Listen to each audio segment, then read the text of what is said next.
বিজেপিৰ প্ৰতিষ্ঠা দিৱস উপলক্ষে চেঙাত বিশাল যোগদান কাৰ্যসূচী।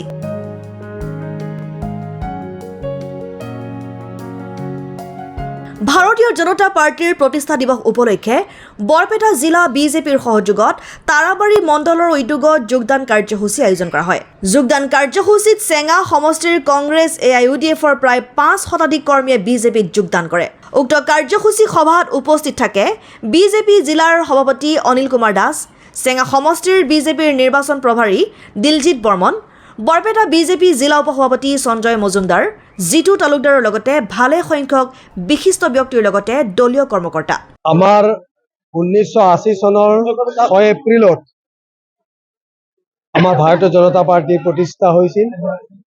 কিন্তু এই প্ৰতিষ্ঠাটো আমি 1980 বুলি নহয়, আমাৰ অলৰেডি আমি যিটো নীতিগত আমাৰ দল আছিল, সেই দলটো আছিল জনসংঘ 1951 চনৰ 21 অক্টোবৰত জন্মগ্ৰহণ কৰিছিল।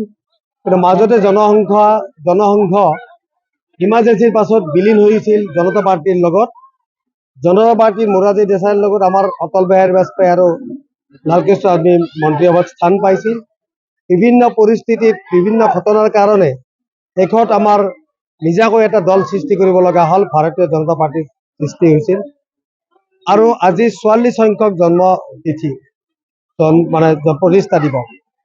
গতিকে এই প্ৰতিষ্ঠা দিৱসত আমাৰ আজি এইকাৰণে ভাল লাগিছে যে জন্মলগ্নৰ কিছুদিন পাছতে আমাৰ মাত্ৰ 2টা সাংসদ আছিল, এতিয়া আমাৰ 300তকৈও অধিক সাংসদ আমাৰ। আৰু আটাইতকৈ ভাল লাগিছে যে আজি আমি বিশ্বৰ সৰ্বশ্ৰেষ্ঠ ডাঙৰ দল, য'ত 15-14 কোটিতকৈ আমাৰ মেম্বাৰ আছে আৰু সকলোতকৈ আমাৰ বিধায়ক আছে, আমাৰ MP আছে। গতিকে আমি অকল ভাৰতবৰ্ষতে সীমাবদ্ধ হৈ থকা নাই। আমাৰ আজি ভাৰতীয় জনতা পাৰ্টিৰ যি বিশ্বগুৰু হ'বৰ কাৰণে যিটো চেষ্টা আছে নৰেন্দ্ৰ মোদী ডাঙৰীয়াই, আমাৰ যিটো নীতিগত কথা আছিল, গণতন্ত্ৰ আমি অক্ষুণ্ণ ৰাখিলোঁ, আমি ৰাষ্ট্ৰবাদৰ ৰাষ্ট্ৰীয়বাদ ৰাষ্ট্ৰীয় অখণ্ডতাৰ কথা কওঁ, সেইটো আমি অক্ষুণ্ণ ৰাখিলোঁ। আমি গান্ধীয় সমাজবাদ, অৰ্থনীতিটো গান্ধীৰ নীতি নিয়মতে আমি সেইকাৰণে আমি অন্তৰ্দয়া কথা কৈছোঁ, শেষৰ ব্যক্তিজনৰ উদয় হওক। সেইকাৰণে আমি কৃষকৰ পৰা আদি কৰি ঘৰ দিছোঁ সাধাৰণ শ্ৰেণী। আমি আমাৰ পক্ষনিষ্ঠাত বিশ্বাসী, আমি আমাৰ গণতন্ত্ৰত বিশ্বাসী, আমি প্ৰমূল্য ৰাজনীতিত বিশ্বাসী, আমি এটা নিৰ্দিষ্ট লক্ষ্যত আগবাঢ়ি গৈ আছোঁ। আৰু সেইকাৰণে আমাৰ সৰ্বধৰ্ম সমভাৱ। গতিকে আমি আমাৰ নৰেন্দ্ৰ মোদী ডাঙৰীয়াই দেখি দিলে সবকা সাথ সবকা বিকাশ।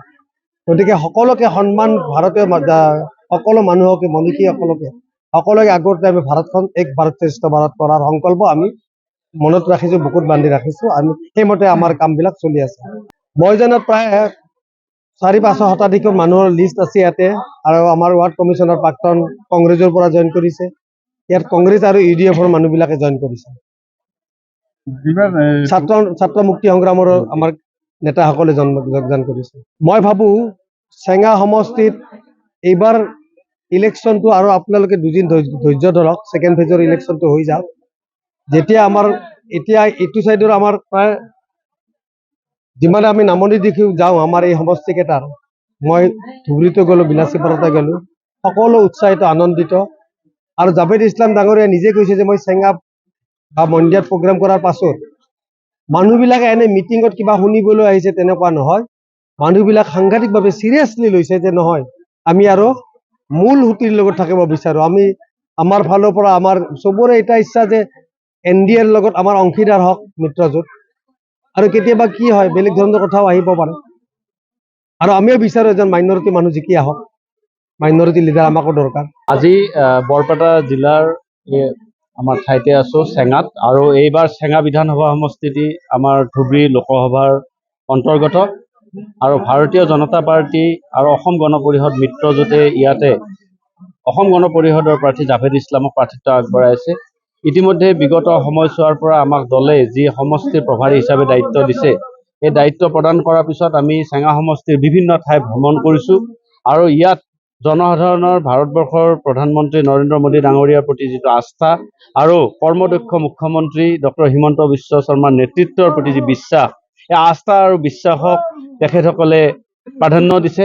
আৰু ইয়াতে বিশেষকৈ ইছলাম ধৰ্মী লোকসকলে আগবাঢ়ি আহিছে ভাৰতীয় জনতা পাৰ্টীৰ একোগৰাকী কাৰ্যকৰ্তা হিচাপে কাম কৰি যাবলৈ আৰু আমি আশা কৰিছোঁ ভাৰতীয় জনতা পাৰ্টীৰ ফালৰ পৰা অসম গণ পৰিষদৰ প্ৰাৰ্থী জাভেদ ইছলামক এক বৃহৎ সংখ্যক ভোট আমি দিবলৈ সক্ষম হ'ম আৰু ইয়াৰ কাৰণে আমাৰ সকলো কাৰ্যকৰ্তাই কাম কৰি আছে।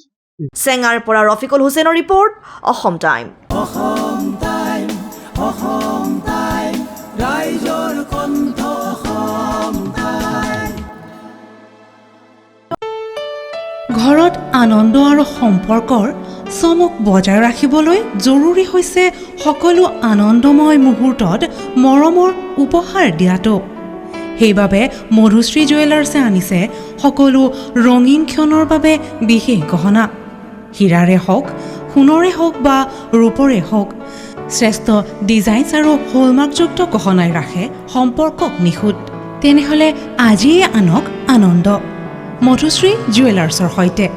যোগাযোগ কৰক 7028000341 নাইবা ভিজিট কৰক LNB ৰোড, নলবাৰী, অসম। আপোনাৰ প্ৰিয় চহৰ নলবাৰীত নিজাববীয়াকৈ বসবাস কৰাৰ সপোন আছে নেকি? চহৰৰ মাজমজিয়াত মাটি কিনি ঘৰ সাজি লোৱাৰ সমস্যাই দেখা দিছে নেকি? সেই সমস্যা এতিয়া আৰু নাই। চহৰৰ মাজমজিয়াত মাটি নিকিনাকৈ নিজে ঘৰ নসজোৱাকৈ এটা বিলাসী ঘৰৰ গৰাকী হ'ব পাৰিব আপুনি। নলবাৰীত প্ৰথমবাৰৰ বাবে সেই সুবিধা আহিছে। নলবাৰীত প্ৰথমটো ৰেৰাৰ দ্বাৰা অনুমোদিত আটকধুনীয়া এপাৰ্টমেণ্ট এতিয়া চহৰৰ গোপাল বজাৰত নিৰ্মাণ হৈ উঠিছে। আটকধুনীয়া আহল বহল এপাৰ্টমেণ্ট তীৰ্থদ্বীপ এনক্লেভ।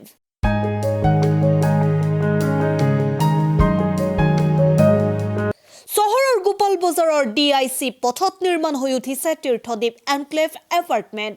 2টা আৰু 3টা আটকধুনীয়া শোৱনি কোঠাযুক্ত সপোনৰ ঘৰ, যথোপযুক্ত গাড়ী পাৰ্কিঙৰ সুবিধা, নিৰিবিলি পৰিৱেশ, যাতায়াত আৰু যোগাযোগৰ উপযুক্ত সুবিধা। আপোনাৰ সপোনৰ ঘৰখনৰ বাবে ন্যূনতম হাৰত বুকিং চলি আছে। পলম নকৰি এতিয়াই যোগাযোগ কৰক 9706010636 আৰু 9954253864 নম্বৰত।